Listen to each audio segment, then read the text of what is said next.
I've always been the girl who couldn't say no. From the moment I could understand words, it felt like saying yes was the only way to make people happy.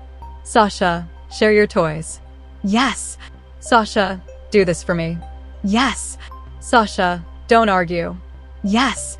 That word became my anchor, tying me down, even when it weighed me to the point of drowning. By the time I got to college, my silence had become my shield. It was easier to let people believe what they wanted than to disappoint them with the truth. And then there was Ion. Ion was kind, charming, and persistent. At first, he was just a good friend, someone I could talk to and laugh with. But one day, he stood in front of me, his words flowing out like a waterfall. "I love you, Sasha," he said, his voice trembling. I froze. My heart raced, not from love, but from panic. When he added, "If you say no, I don't know what I'll do," the words lodged in my throat like jagged stones. I couldn't say no. I couldn't say anything. And because I said nothing, he took it as yes. The days that followed were a blur. I heard whispers around the campus, his friends cheering, teasing, and spreading the story of our supposed love. Every time someone looked at me with knowing smiles, my stomach twisted into knots. I skipped classes, avoided calls, and told my parents half-truths to cover my absence.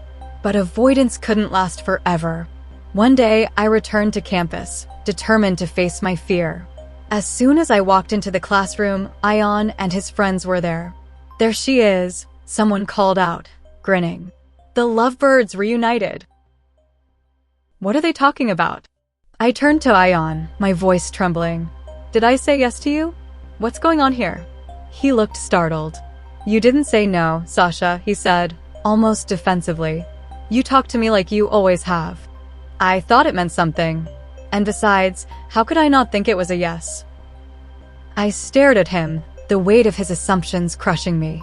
"Ion," I began, my voice shaking but firm. "I didn't say yes because I didn't know how to say no. But that doesn't mean I love you. You're a good friend, nothing more. I shouldn't have let this go on, but you should have asked for a clear answer instead of assuming one." His face hardened. "If you didn't know how to say no, why did you keep talking to me? Why didn't you just leave me alone?" His words stung like a slap, and the room fell silent. Everyone's eyes were on me. I nodded, my voice filled with guilt. "We are good friends, Ion. I didn't want this so-called love to ruin our friendship, which is why I kept talking to you." I paused, then added, "I'm sorry. I should have cleared things up earlier. It was my mistake."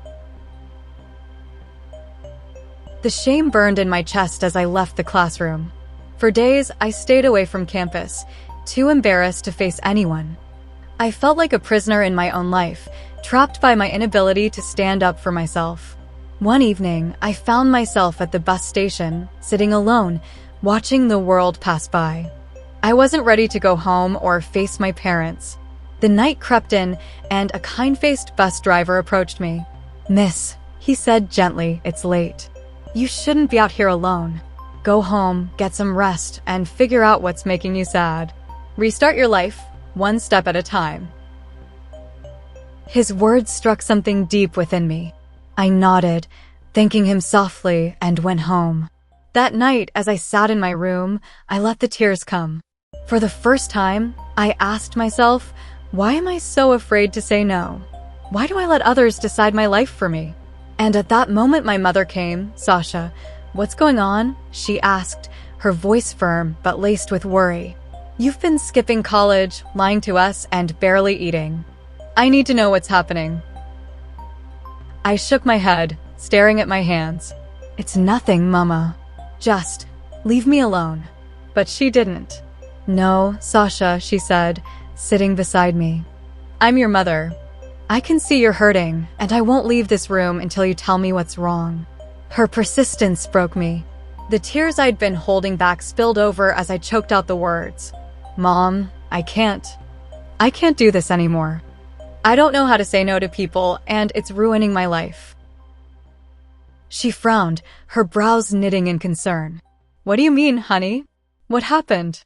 Through sobs, I told her everything. Ion's confession, my silence, the rumors, the embarrassment, and the crushing guilt of letting it all spiral out of control. I didn't mean for this to happen, I cried. I didn't know how to say no. I never do. And now, everyone thinks I'm something, but I'm not. It's all because of me. For a moment, she said nothing. Then, to my surprise, tears welled in her eyes. "Oh, my baby," she whispered, pulling me into her arms. "This isn't your fault. If anyone is to blame, it's me. I should have taught you how to stand up for yourself, how to say no when you need to. I wanted to raise you to be kind and loving, but I didn't realize I was teaching you to put everyone else before yourself." Her voice broke and she wiped her tears. "I thought I was protecting you, but instead, I left you unprepared for this world. I'm so sorry, Sasha. I failed you." Her words startled me. I'd always seen my mother as strong, unshakable. Hearing her admit to mistakes felt like a shift in the universe. "It's not just you, Mom," I said softly. "I let this happen. I should have spoken up." "No," she said firmly, holding my face in her hands. "You were just a child, Sasha. It's not your job to know everything, it's mine to guide you. But we'll fix this. Together. You're not alone, honey.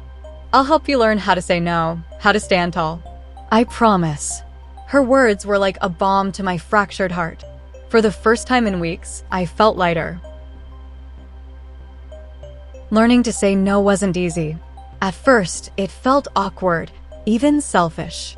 But with each small step, I began to feel lighter. Saying no didn't mean I was unkind or uncaring.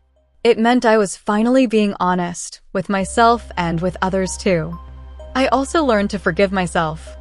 I couldn't rewrite the past, but I could rewrite how I responded in the future.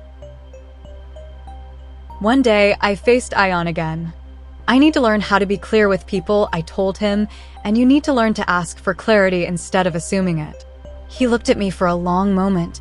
Then I looked him in the eye and said, "Ion, I value our friendship, but I don't feel the same way about you. I'm sorry if my silence gave you the wrong impression, but I need to be honest." It wasn't an easy conversation, but it was the right one. And I sensed that his anger had been replaced by understanding. For the first time, I felt free. The whispers on campus faded. My classmates saw the change in me, not just in how I spoke, but in how I carried myself. I wasn't just the quiet, agreeable girl anymore. I was Sasha, someone learning to love herself enough to say no. Here's what I've learned. Saying no isn't about rejecting people. It's about honoring yourself. It's about recognizing your own needs and giving yourself permission to prioritize them. It's not selfish. It's self-care.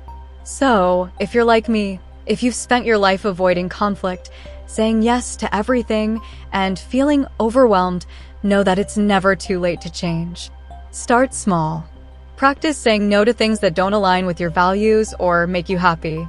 You'll be amazed at how empowering it feels. Life is too short to live for others' expectations. It's your story. Write it the way you want. And remember, a small word like no can open the door to a life that truly feels like your own. Thank you for watching my story. If this resonated with you, please like, comment, and share it with someone who might need to hear this. Don't forget to subscribe for more inspiring stories and life lessons. Let's all learn to say yes to ourselves and live boldly.